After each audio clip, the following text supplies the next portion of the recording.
Hi, boys and girls. Today we're going to talk about complete sentences. And anytime you're writing in your journal or at school or at home, and you want to talk about something, you want to make sure that it's a complete sentence. So let's get started. All right. A complete sentence must have a subject, which sometimes we call a naming part, and a predicate, which sometimes we call that a telling part. All right, boys and girls, so a complete sentence. Remember that a sentence is a group of words that tells a complete idea. It has two parts. The part that tells who or what is called the subject.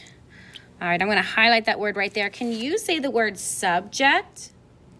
Good job.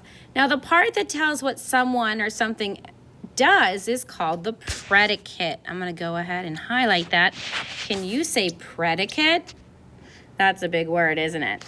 Okay, so we have some examples down here. We have Jan, Jan, that's a name. And we see Jan, she's sitting on the hill. She's watching the sheep, I believe. All right, and we're going to have to find a predicate on the other side to make a complete sentence. And I see something. Let's see, right across. Jan, let's complete the sentence, sits on a hill. Now that makes sense, doesn't it? It tells us who, which is Jan, and what she does. She likes to sit on a hill.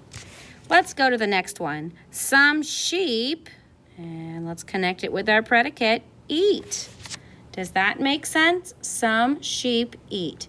It does. Look, if you look in the picture carefully, you can see that some of the sheep are eating some grass. Uh-oh, one sheep, let's connect it with our predicate, ran away, and there it goes down the hill. Jan better go run after that sheep. So these are examples of complete sentences.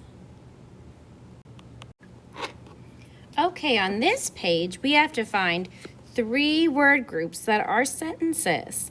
So let's take a look at number 1. I'm going to go ahead and highlight that with yellow. Oh, this is so fun. All right, Jack watches his sheep. Is that a complete sentence? Jack watches his sheep. Well, it tells us who, which is Jack. And what does Jack do? He watches his sheep. Excellent. So I'm going to go ahead and I'm going to circle that. That is definitely a sentence, a complete sentence. Let's look at our next one. His dog helps him. Ooh, I'll highlight that with a blue. His dog helps him. Let's see, does that make sense? Is that a complete sentence? His dog, that's who, helps him. Yes, it is. It makes sense. So we're going to go ahead and we're going to circle that one as well. Let's keep going. We're doing well so far. All right, number 3, I'll highlight with red. Here we go. Keeps the sheep safe. I'm glad that someone's keeping the sheep safe, but do we know who keeps the sheep safe? No, that's not a complete sentence. There's no subject. All right, let's go to number 4. And I will choose green. A wolf scares the sheep. Is that a complete sentence? Well, let's see. There's a wolf. That's the who.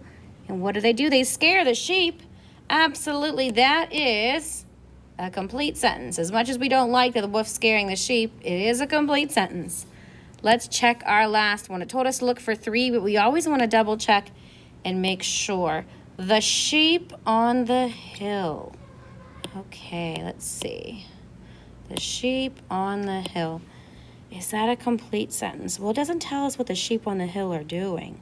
So I'm going to have to say no. So we found our 3 complete sentences in those examples. At the bottom of one, it has a reminder. I'm going to put a big arrow here. When you proofread your writing, boys and girls, when you're looking back at what you wrote, I want you to be sure that it tells a complete idea. Great job today, boys and girls. And if you heard a little bird tweeting in the background while I was talking with you, that's Little Bird from my class. And remember to always write a complete sentence with a subject and a predicate. Happy writing!